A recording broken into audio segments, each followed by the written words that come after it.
Good evening to everyone, and thank you for the privilege of your time from Center for India West Asia Dialogue. My name is Dr. Shubda Chaudhary, and I'm the editor of CBORD. Today, we have a very interesting online panel discussion, which we are having on the Turkish perspective on the Arab-Israeli crisis. So, I would like to introduce our chair and our speaker for the day, and then pass on to our moderator. The chair for the session is our director of Center for India West Asia Dialogue, Professor A.K. Pasha. He retired as the professor from Center for West Asian Studies, School of International Studies of JNU in 2021. He has previously taught at the Center of West Asian Studies, Aligarh Muslim University, Cairo University, and American University of Cairo in Egypt. He has been a research fellow at the Faculty of Economics and Political Science at Cairo University, Egypt. He served as the chairperson and director of Gulf Studies Program at Center for West Asian Studies, SISJU. He has also been the director, Maulana Azad Center for India Culture, Embassy of India at Cairo in Egypt. He is associated with Gulf Research Center at Jeddah, Saudi Arabia. He has been to St. Cloud State University, Minnesota, USA as visiting professor under the Fulbright scheme. His research, teaching, and writing focused on West Asia and North Africa. And along with that, he has authored, edited, co-edited over more than 30 books on India, Gulf, West Asia, and North Africa. Along with that, he has contributed chapters to more than 100 plus edited books. He has contributed to several research articles and several national international journals. He is also a panelist at several Indian and international TV programs. He is associated in several capacities with several national and international journals. I'm reading this bio from his recently published book, which is India and the Gulf Region, Geopolitics, Security, Energy, Diaspora, and Maritime Relations, which I had the privilege of getting. So thank you so much, sir, for your presence today. It really matters a lot, and your solidarity as a director for Seaboard. The speaker for the session today is live from Turkey right now. It is 6:30-ish in the evening there at this time. Her name is Professor Özden Zeynep Oktav, who graduated from Boğaziçi University İstanbul, worked as associate professor and professor at Yıldız Technical University İstanbul for 17 years, and currently is a professor at Istanbul Medeniyet University. She has been the author of several books which are entitled as Turkey in the 21st Century Quest for a New Foreign Policy, published by Routledge, Limits of Relations with the West, Turkey, Syria and Iran, then the changing dynamics of the Arab Gulf and Saudi Arabia US Iran relations. She has also been the co editor of the book Violent Non State Actors in the Syrian Civil War, the ISIS and YPG Cases, GCC-Turkey Relations, The Dawn of a New Era. Along with that, she has published many articles on Turkey-Middle East relations. She was awarded the Government of Turkey Council of Higher Education Scholarship in 2011 and the Scientific and Technological Research Council of Turkey Scholarship in 2013. She was a visiting researcher at Cambridge University, UK, and St. Andrews University in Scotland, UK in 2011 and 2013, respectively. She was also awarded the Rectorship Special Academic Award in 2011.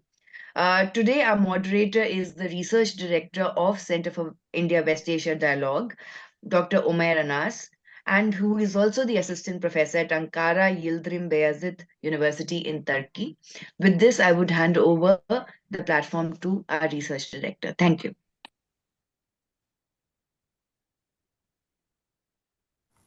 Yeah, thank you very much, everyone, and especially Professor Özden Zeynep Oktav for her time.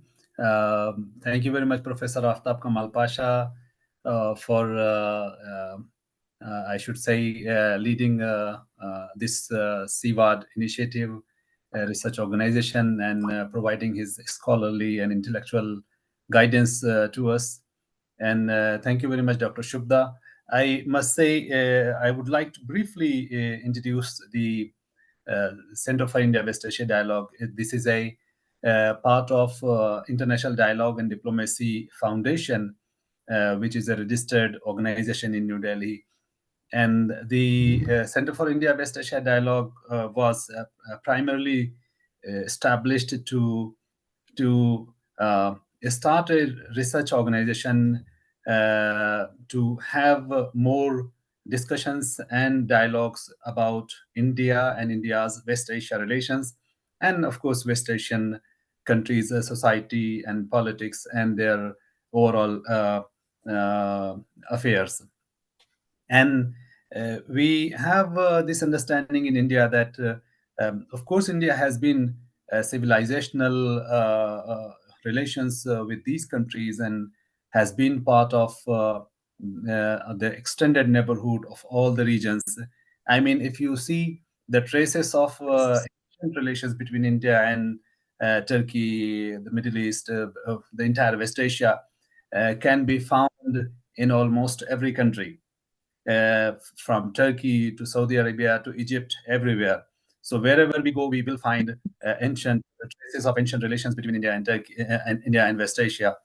However, in modern times, what has happened and how it has happened, we certainly we do not know.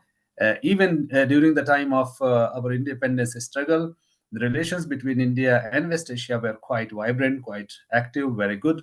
But for some reasons, in the last few decades, the relations were limited and restricted to state-to-state relations. As a result, the relations between scholars, intellectuals, people-to-people relations, and cultural relations had declined. As a result, the understanding between Indians, and of course West Asian people, and the exchange of perspectives and exchange of information and people-to-people experiences have also declined. So we can say that do we understand West Asia as we should have understood? I should say that we need to do a lot of efforts to understand what is happening in West Asia. Similarly, I should also say, and I'm sitting in Ankara, I must say, and I think Professor Özden will also agree with me, that even in Turkey, very few people speak about India and Indian politics. There is lack of understanding about overall Asian affairs and as well as about India. And this, despite the fact that India has been one of the top trade partners of Turkey, but there is still limited discussions about India and Indian politics and Indian affairs, and more so in a way to understand Indian politics and Indian relations with the rest of the world. With this thought in background, we discussed with our professors, of course, with the Professor Aftab Kamal Pasha, and we came to a point that we should initiate an intellectual project in which we should engage with all professors. And thanks to technology, and especially Zoom and other platforms, we have managed to bring together all important scholars from all over West Asia, especially from Turkey, from Egypt, from Saudi Arabia, and from other parts of the world. And I must say that I have found all West Asian scholars, including, of course, Turkish scholars, these efforts, and by accepting our invitations and by becoming part of discussions we have organized so far. And one of the best examples is about Turkish perspectives.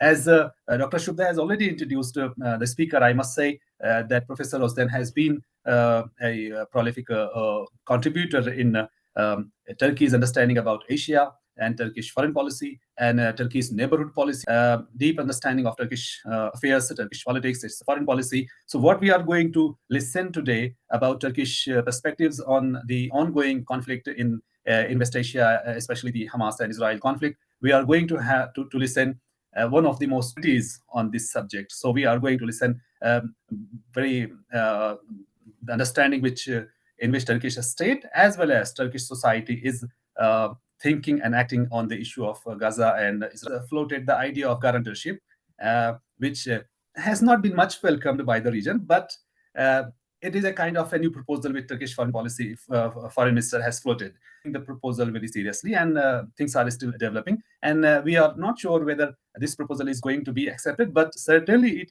it has become part of all the available options about the peace process initiatives, about the future of introduction of CWAD and introduction of the chapter.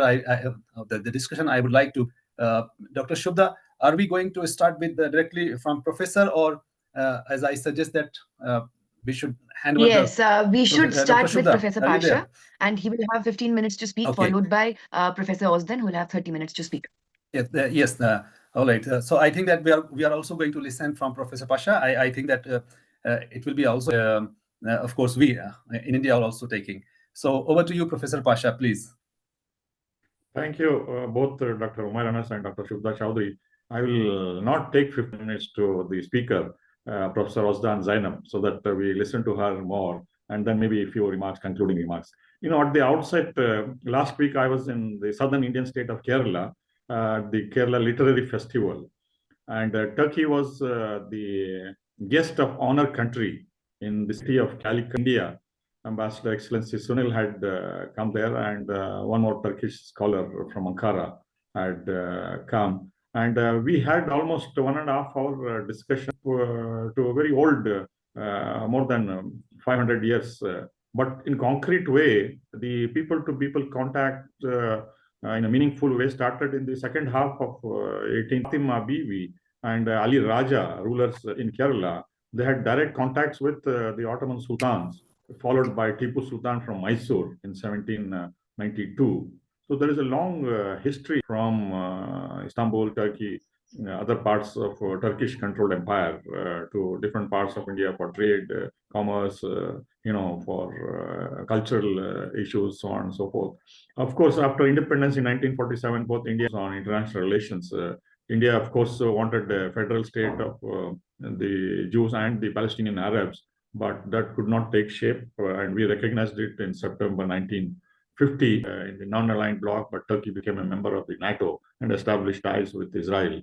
And that has been the hallmark of Turkish foreign policy with little variations. Turkey has had consistent relations with Israel. But for party leader, President Erdogan, Turkey has taken a much more active role in the Arab-Israeli conflict. Has been welcomed not only by the Palestinians, but the larger Arab world and the Muslim world.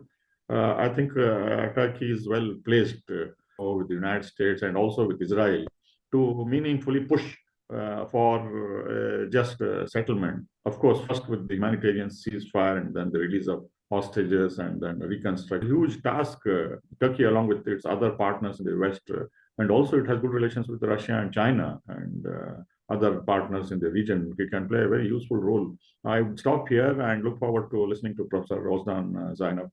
Over to you, Professor Özden. Thank you, Mr. Pasha. I'm very much honored to be with you. This is a feeling very privileged to be with so many colleagues from India, students from India.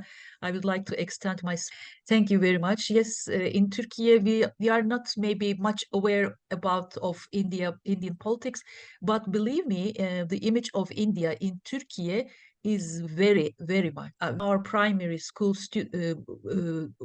study books, India is always praised because during our war of independence, Indian brothers and sisters to make contribution to our independence war against British imperialism. So we all remember this, and our grandchildren also will remember this goodness of Indian people. So let me first speak about the main characteristics of Turkish-Israeli relations. Although many believe that Turkey is very hostile or against Israeli policies, behind the curtain, Ankara and Tel Aviv almost managed to keep trade relations at a stable level despite many problems which came out in the history. I will not go into details of all these problematic years between Marmara, Davos crisis. I don't know to what extent my friends in this room are aware of, but after Erdogan came to power in Turkey in 2002, his rhetoric towards Israel was quite mild, not so hostile, but with the ends, the rhetoric became much tougher because of some disappointments.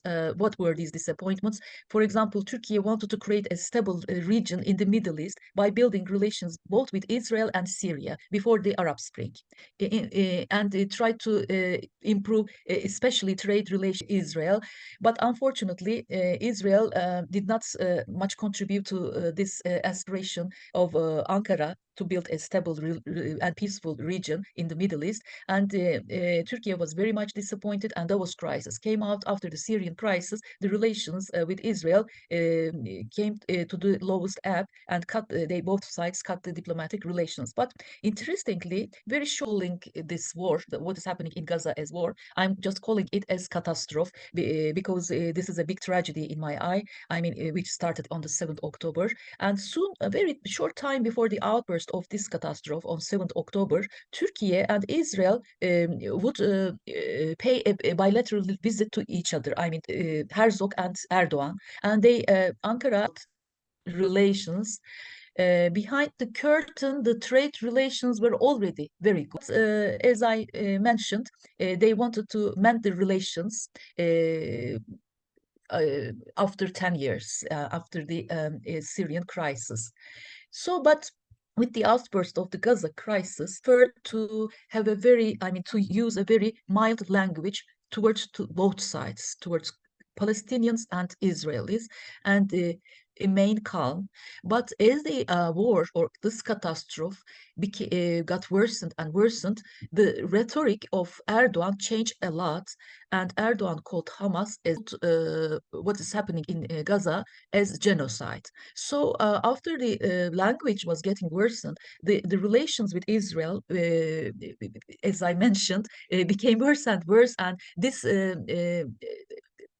at first hand, we were very much shuttles were bombed and the small babies were killed, and the violations of international law was very open, and Israel was violating the international law, rule of war, rule of law, and Western countries, primarily United States and UK, remaining silent, and furthermore, they were supporting Netanyahu and his team very openly. This had a cold shower effect on Turkish people, and as time went on, as you all know, but also in the Western world, started to show a great reaction, and just have organizing mass demonstrations on the streets of in their countries, both in United States and European Union. Turkey on the 16th October first announced Turkey's proposal, guarantor proposal, to the Turkish journalists. Later on the 21st October, in Cairo, during the conference for peace over Palestine, Hakan Fidan officially announced the guarantor proposal of Turkey. According to this proposal, Turkey states and EU would be the guarantor of Israel. But as you can see very easily, this proposal was not that much realistic. This is my personal opinion. Fortunately, was impossible to be put into practice. Why? The reasons for the limits of this proposal. First of all, neither Israel nor United States did not want Turkey to play an active role in dealing with Gaza catastrophe and in producing a solution to Gaza catastrophe's role as a power, as an active actor in the region.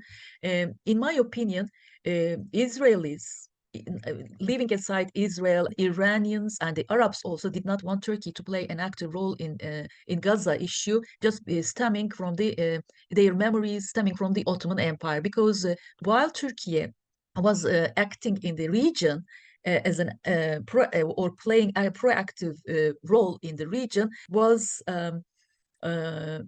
about its past. I mean, Ottoman past. So as far as I understand, and I as my experiences, this is a very important barrier, not only for the United States, Israel, but also for the local people in the region. The second one is neither Israel nor United States at first hand did not want two-state solutions, because in cases of two-state, Palestine would be an actor. And Hamas may be Palestinian Authority, I mean, not only Mahmoud Abbas, but also the region, and this was unacceptable for Israel. Hamas always been regarded as a terrorist organization by not only by United States, Israel, also by the European Union as well. And secondly, many believe that Turkey in real life did not, unlike the general belief, some believe that in the real life Hamas would not that much trusting Ankara, because the basic reason, in my opinion, was about Turkey's NATO identity. Turkey's candidate for the full membership to EU, Turkey's anchor to the EU, and this has always made Turkey as a country in between. Turkey always categorized by the Arabs as well as the local people in the region as a country, from one respect, dependent on the West because of NATO identity, because of, and there are some other reasons we can discuss further, maybe with your questions. And although Turkey always supported Hamas as an official, legal actor, or Iran, Syria never trusted Turkey fully because of its links with the institutional links with the West. Therefore, I'm calling Turkey as a country in between.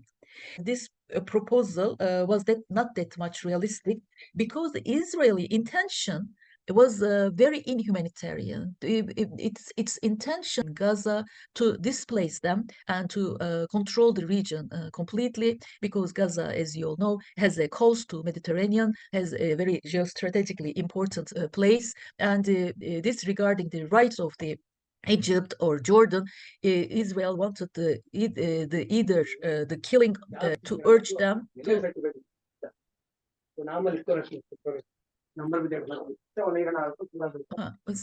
I think Mükrim is speaking. Okay. Shall I continue? Yes, you please continue. Please go ahead. We will silence him. Okay. Okay. Placing, either killing or urging them to migrate to other countries, to Sinai desert, and so this proposal of Turkey was really not that much realistic, or very difficult to be applied, because the intention, the ultimate purpose of Israel, as well as the United States, as well as the UK, is to exterminate the Palestinian. Important. This Gaza catastrophe at our age may be the most striking example with respect to understanding how the international system is like a jungle. I mean, what do I mean jungle? There is no rule, and the patron of the international system, or jungle, the garrison state in the region, and why this garrison state, United States, was designing the region. Why Turkey's proposal was impossible to be accepted? Because Turkey and United States are fighting against each other covertly for a long time. What each other, United States is waging a covert war against Turkey. Why? A terrorist organization, PKK, affiliated YPG in Syria, in northern Syria. Trade and very much suffered. Trade economy very much suffered, and Turkish money was very de-evaluated because of big expenditure, military expenditure, for fighting against the PKK to protect its borders. Border with Syria is 911 kilometers, very long border. Troubles to protect these borders, and unfortunately was urged to make military operations in the northern Syria, and to build a zone, buffer zone between Turkey and Syrian people in the border area of Turkey, was killed because of the bombardment from Syria to Turkey. Now, in this war, Turkey is not fighting against the Kurds or other actors, local actors, but against America. America is piling up hundreds of thousands of weapons to Alexandroupolo in the north of Turkey. In this framework, Turkey's proposal guarantee to keep the peace and stability in Gaza was impossible to be practiced, was impossible to be accepted, especially by United States, because in the fighting against each other. Hope I am enough clear in explaining the issue from Turkey's perspective. Indeed. There are some asked questions. I become very happy if you interrupt me, no problem for me. But after telling about the three possible scenarios, I will finish my presentation and expecting your questions. There are three scenarios produced by. The first scenario is about the possible return of Palestinian Authority, but some allege that the Mahmoud Abbas will be deposed or dethroned. He will be ousted. Instead, Dahlan will come to the head. Will be the head of the Palestinian. I don't know whether you have ever heard the name of Dahlan. Dahlan is a very quite criminal guy, and he's born in 1961, and he has a very interesting past. But most of the Palestinians see Dahlan as Israeli. As the first scenario is about the revitalization of Palestinian Authority under the leadership of Dahlan, but this would be a puppet in the hands of Israel. The second scenario is Hamas endurance.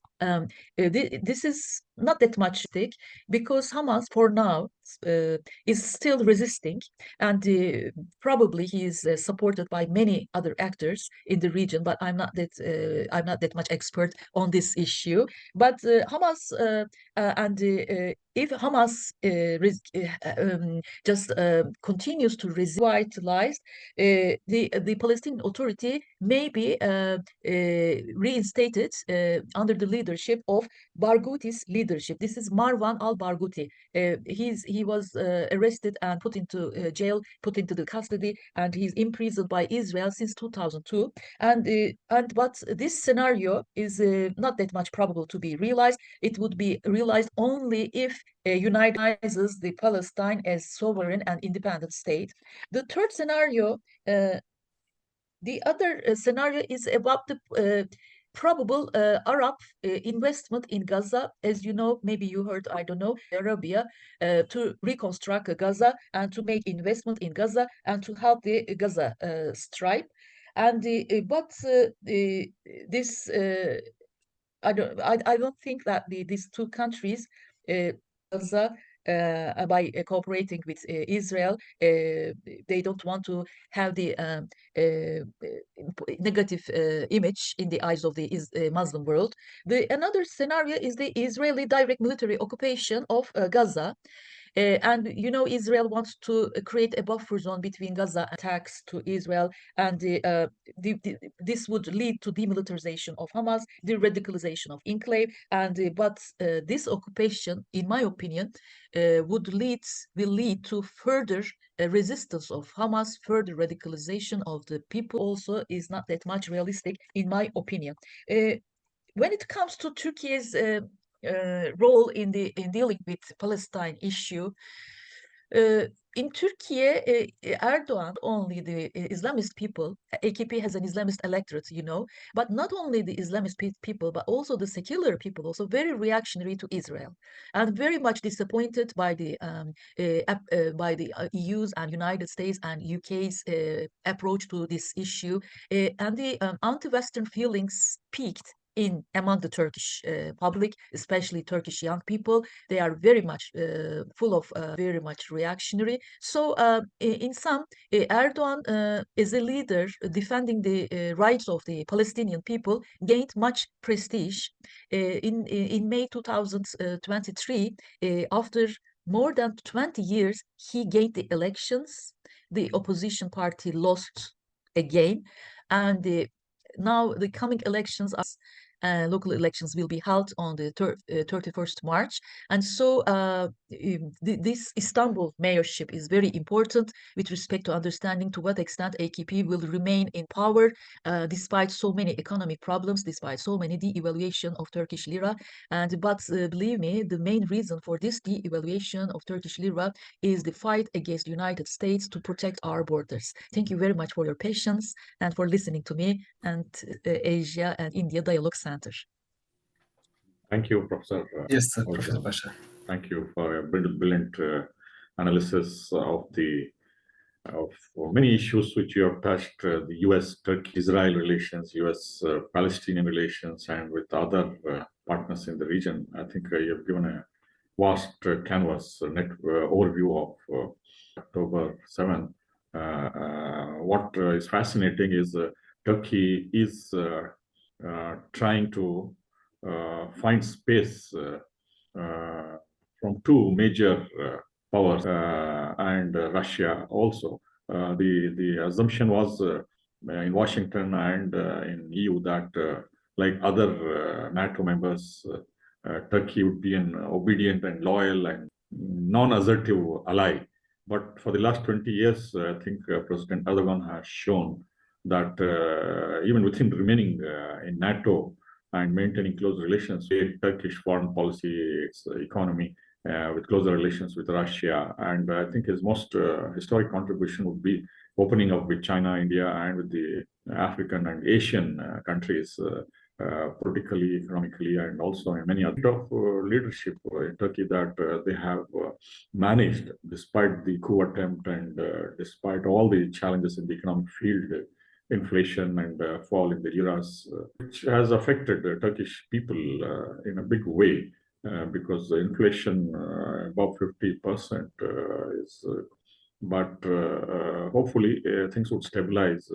Turkish economy is poised for high growth rate like India, and hopefully this would situation. This I would see. These are the pangs of birth of a new world order in which Turkey is trying to find old allies, existing military alliances, but also space to have closer relations with Russia and other countries. I hope one day Turkey would join a multipolar world which is emerging in that way. I will stop here and welcome comments, questions on Professor presentation. To stay updated on the latest developments and insights, follow the Centre for India-West Asia Dialogue on Twitter and LinkedIn. Join us as we continue to explore the complex and fascinating world of India-West Asia relations. Your journey into the heart of geopolitics begins here.